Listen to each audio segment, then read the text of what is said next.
I have a lot of lines today, but at the center of healing is autonomy. I would probably recommend trying to give people the choice. So there's the client or the survivor that you're working with. I know that in the context of New York and say Sanctuary for Families, who serve many persons who've been through human trafficking, a lot of them are mothers. It's the start of that spectrum. You know, if gender-based violence is a spectrum, well, patriarchy is at the start. It's not the direct cause, but it's what feeds and shields it, and we have it right before our eyes right now in the media with Epstein files. Look at that. Perfect example.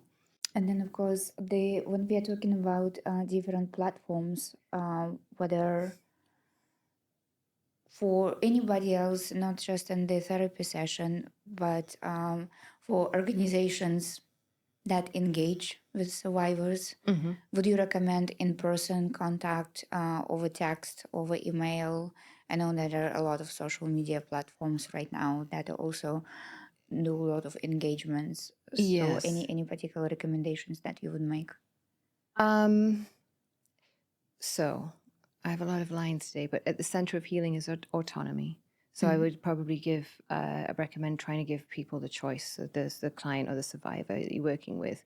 I know that in the context of New York and say Sanctuary for Families, who serve many persons who've been through human trafficking, a lot of them are mothers, right? So calling someone to come in person is not going to work for them for communication. It would be probably better to offer them Zoom.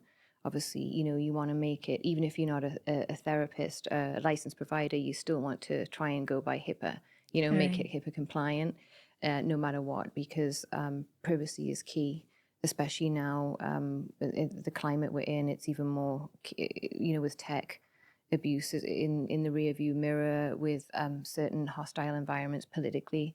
It's really more important than ever that even if you're not a licensed provider, to sort of act like you have subject to HIPAA. Email, I don't like email for that reason, right? Not to get into too personal. I'm also thinking about boundaries too. I'm not really going to engage someone on a big story by email. We need, you know, we have a phrase in therapy, containment, and that's what psychologists and psychotherapists are. That's our thing, because we give that hour to talk and we give the time. And trauma informed is about pacing. It's about not rushing. We can't do this quick on email. We're not going to be doing, you know, if crisis works well with things like texting. Okay, you're in a fire, let's text a bit.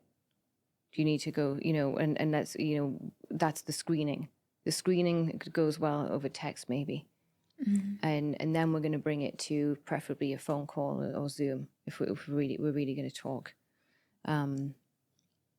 You know, preferably using platforms like Zoom, which offer HIPAA compliant, even if you're not going to be camera on, for the same reason as, you know, for legal reasons, to protect whoever is talking, the provider, and the client.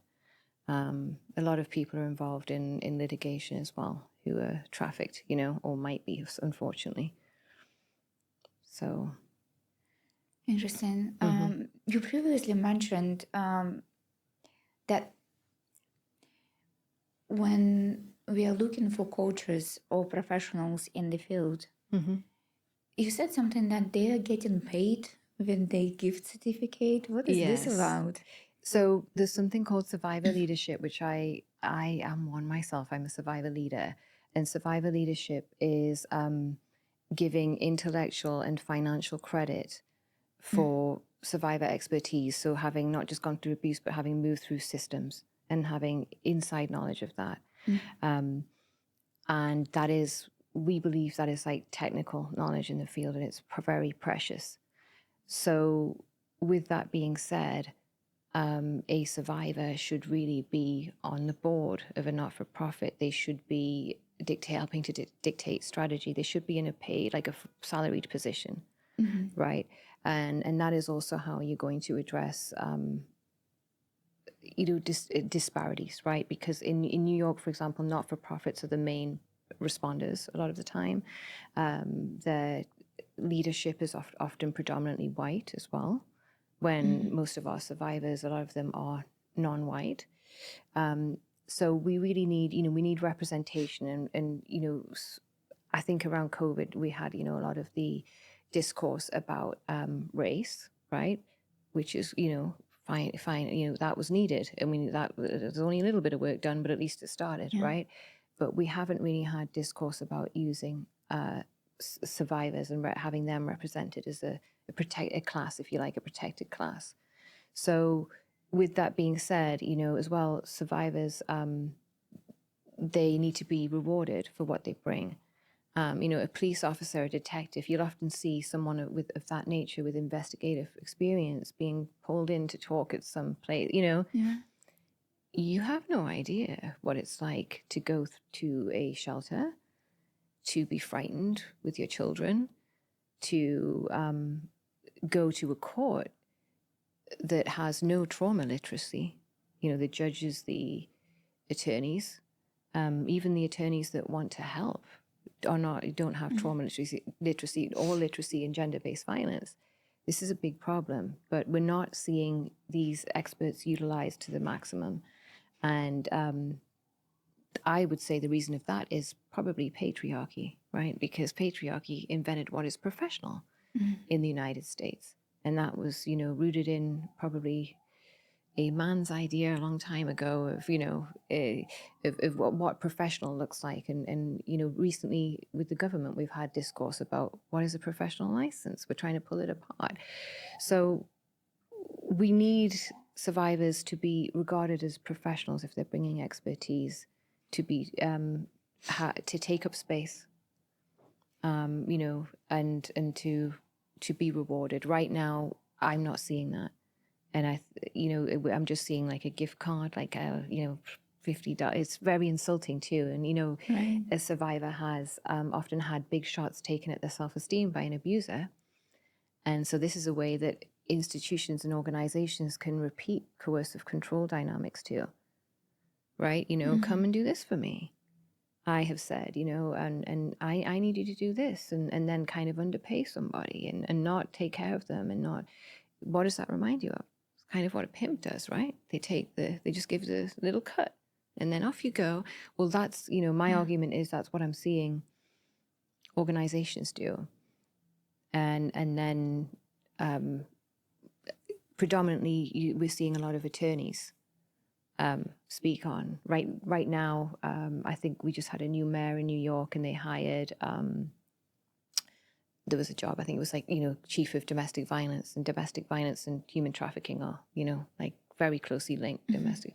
And they wanted somebody with a JD, right? They wanted an attorney.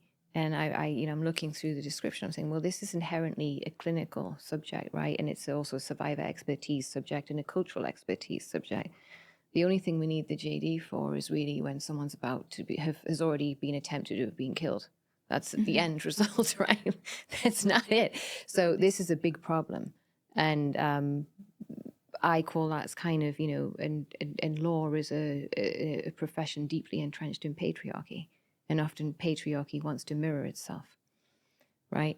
So it's that then, and mental health workers too are facing similar problems as well. We have licenses, but we're devalued because we look after women and children, and historically, that's not important.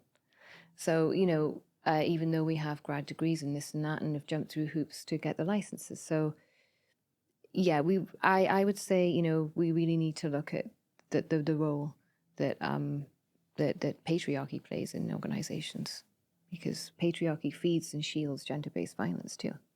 It's the start of that spectrum. If gender-based violence is a spectrum, well, patriarchy is at the start. It's not the direct cause, but it's what feeds and shields it. And we have it right before our eyes right now in the media with Epstein files. Look at that. Perfect example. So, if we're having that traditional person, powerful person dictate strategy to combat human trafficking, we're going to keep circling.